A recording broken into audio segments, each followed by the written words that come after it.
ಮಾರ್ಗ ಆಯ್ತು. ಈಗ ನೆನ್ನೆನೋ ಮೊನ್ನೆನೋ ಪೇಪರ್ನಲ್ಲಿ ನೀವು ಓದಿರ್ತೀರಿ, ಲಿಂಗಾಯತರು ಮತ್ತು ಒಕ್ಕಲಿಗರು ಎರಡೂ ಸಮುದಾಯದವರು OBC ಅಂತ ಹೇಳಿದ್ರು. ಎರಡೂ ಸಮುದಾಯದವರು OBC ನ್ಯಾಷನಲ್ ಲೆವೆಲ್ನಲ್ಲಿ.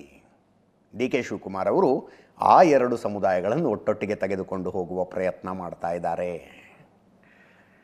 ಆ ಪ್ರಯತ್ನದ ಭಾಗವಾಗಿ ಅಂತ ಹೇಳಲಾರೆ, ಆ ಪ್ರಯತ್ನಕ್ಕೆ ಒತ್ತಾಸೆ ಅನ್ನುವ ರೀತಿಯಲ್ಲಿ ರಂಭಾಪುರಿ ಶ್ರೀಗಳ ಹೇಳಿಕೆ ಬಂತು. DK ಶಿವಕುಮಾರ್ ಅವರಿಗೆ CM ಆಗೋದಕ್ಕೊಂದು ಅವಕಾಶ ಸಿಗಲಿ ಅಂತ. ನಾವು ಹಿ ಕ್ಯಾನ್ ಟೆಲ್. ಸಿದ್ದರಾಮಯ್ಯನವ್ರನ್ನ ಕೆಳಗಿಳಿಸಿದರೆ ವೋಟ್ ಬ್ಯಾಂಕ್ ಒಡೆದು ಹೋಗ್ಬಿಡುತ್ತೆ ಅಂತ ವಾದಿಸ್ತಾ ಇರೋವರಿಗೆ ಲಿಂಗಾಯತರ ವೋಟ್ಗಳು ಅಡಿಷ್ನಲ್ ಆಗಿ 10% ಬಂದರೂ ಕಂಪನ್ಸಿಯೇಟ್ ಆಗುತ್ತಲ್ಲ ಅಂತ DK ಶಿವಕುಮಾರಿಗೆ ಈಗ ಮಾಡುವುದಕ್ಕೊಂದು ವಾದ ಸಿಕ್ತು. ಈಗ ನೋಡಿ, ಶ್ರೀಗಳು ಹೇಳಿದ್ರು CM ಆಗೋದೊಂದು ಅವಕಾಶ ಸಿಗಲಿ ಅಂತ.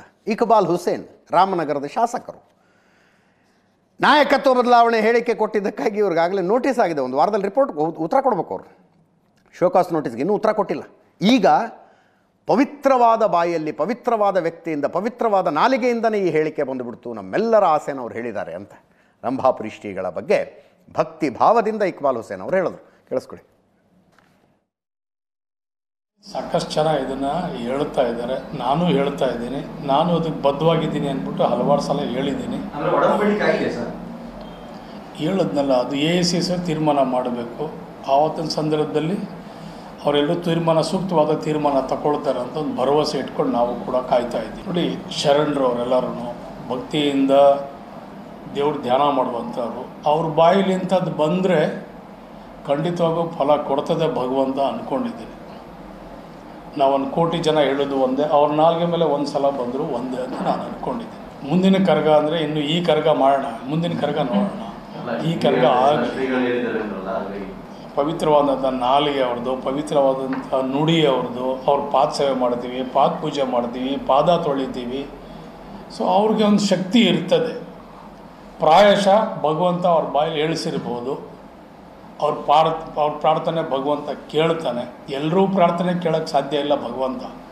ಕೆಲವ್ರದ್ದು ಮಾತ್ರ ಕೇಳ್ತಾನೆ. ಯಾರು ಅವ್ನಿಗೆ ಹತ್ತಿರವಾಗವ್ರೆ, ಯಾರು ಅವ್ನು ಹಗಲು ಬೆಳಗ್ಗೆ ಪೂಜೆ ಮಾಡ್ತಾರೆ. ಶಿವಕುಮಾರ್ ಅವರು ಹೇಳ್ತಾರೆ, ಅಭಿಮಾನದಿಂದ ಹೇಳ್ತಾರೆ ಅಂತ ಇವತ್ತು ಸ್ಟೇಟ್ಮೆಂಟ್ ಕೊಟ್ಟಿದ್ದಾರೆ. ಜನ ಸ್ವಾಮೀಜಿ ಅವರ ಹೇಳಿದಾರಲ್ಲ, ಅವಕಾಶ ಕೊಡಬೇಕಾಯ್ತು, ಅಭಿಮಾನದಿಂದ ಹೇಳಿದ್ದಾರೆ. ಏನು ಮಾಡೋಕ್ಕೆ? ಕಾಂಗ್ರೆಸ್ ಅಧ್ಯಕ್ಷರು ಒಂದು ಕಡೆ ನೋಟಿಸ್ ಕೊಡ್ತಾರೆ, ಇನ್ನೊಂದು ಕಡೆ ಅಭಿಮಾನದಿಂದ ಹೇಳಿದ್ದಾರೆ ನಾನು ಮುಖ್ಯಮಂತ್ರಿ ಆಗಲಿ ಅಂತ. ಅಂದರೆ ಅರ್ಥ ಆಯ್ತಲ್ಲ, ಇದೆಲ್ಲ ಮ್ಯಾಚ್ ಫಿಕ್ಸಿಂಗ್ ರೀ. 2.5 ವರ್ಷ ಮ್ಯಾಚ್ ಫಿಕ್ಸಿಂಗ್. ನಾನು ಕಾಂಗ್ರೆಸ್ ಅವ್ರಿಗೆ ಓಪನ್ ಚಾಲೆಂಜ್ ಕೊಡ್ತಾ ಇದ್ದೀನಿ. ಇದನ್ನು ಅನೌನ್ಸ್ ಮಾಡಬೇಕಾಗಿರೋರು ಯಾರು? ಓಪನ್ ಚಾಲೆಂಜ್ ಕಾಂಗ್ರೆಸ್ ಅಧ್ಯಕ್ಷರು ಖರ್ಗೆ ಅವರು. ಅವ್ರ ಬಾಯಲ್ಲಿ ಹೇಳಿಸ್ಬಿಡಿ, ನಾವು 5 ವರ್ಷಗಳ ಕಾಲ ಸಿದ್ದರಾಮಯ್ಯನವರೇ ಮುಖ್ಯಮಂತ್ರಿ ಕರ್ನಾಟಕದಲ್ಲಿ ಅನೌನ್ಸ್ ಮಾಡಿಬಿಡಿ, ಮುಗಿದೋಯ್ತು. ನಾವು ಕವಡೆ ಶಾಸ್ತ್ರನೂ ಇಲ್ಲ, ಗಿಳಿ ಶಾಸ್ತ್ರನೂ ಇಲ್ಲ, ಎಲೆ ಶಾಸ್ತ್ರನೂ ಇಲ್ಲ, ಯಾವ ಶಾಸ್ತ್ರನೂ ಇಲ್ಲ. ಅಶೋಕ್ ಅಂತ ಸಿದ್ದರಾಮಯ್ಯನವರನ್ನ ಮುಖ್ಯಮಂತ್ರಿ ಸ್ಥಾನದಿಂದ ಪದಚ್ಯುತಿಗೊಳಿಸಲಿಕ್ಕೆ ಏನೆಲ್ಲ ತಂತ್ರ ಮಂತ್ರಗಳನ್ನ ಮಾಡಬಹುದು ಅದು ಹೈಕಮಾಂಡ್ ಮಾಡ್ತಾ ಇದೆ ಅಂತ ಹೇಳಿ ಜನ ಮಾತಾಡ್ತಾ ಇದ್ದಾರೆ. ಈಗಾಗಲೇ ಖರ್ಗೆ ಸಾಹೇಬರನ್ನ ನಾನು ಮೊದಲೇ ಹೇಳಿದ್ನಲ್ಲ, ಅವರಿಗೆ ಒಂದು ಕೆಡ್ಡ ತೋಡಿ ದಿಲ್ಲಿಗೆ ಕರೆಸ್ಕೊಂಡು ಅವ್ರನ್ನ ಮುಗಿಸಿದ್ದಾಯ್ತಲ್ಲ.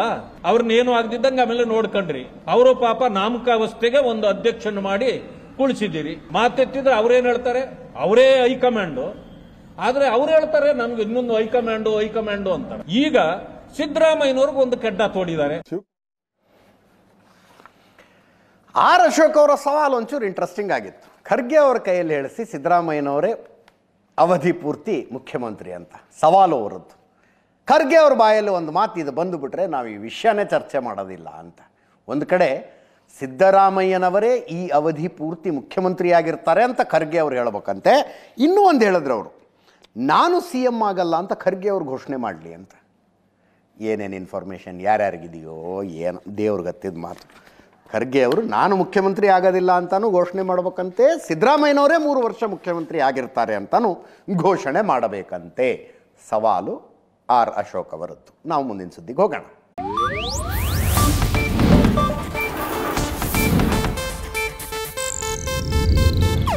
ಇದು ಏಷ್ಯಾನೆಟ್ ನ್ಯೂಸ್ ನೆಟ್ವರ್ಕ್ ಪ್ರಸ್ತುತಿ.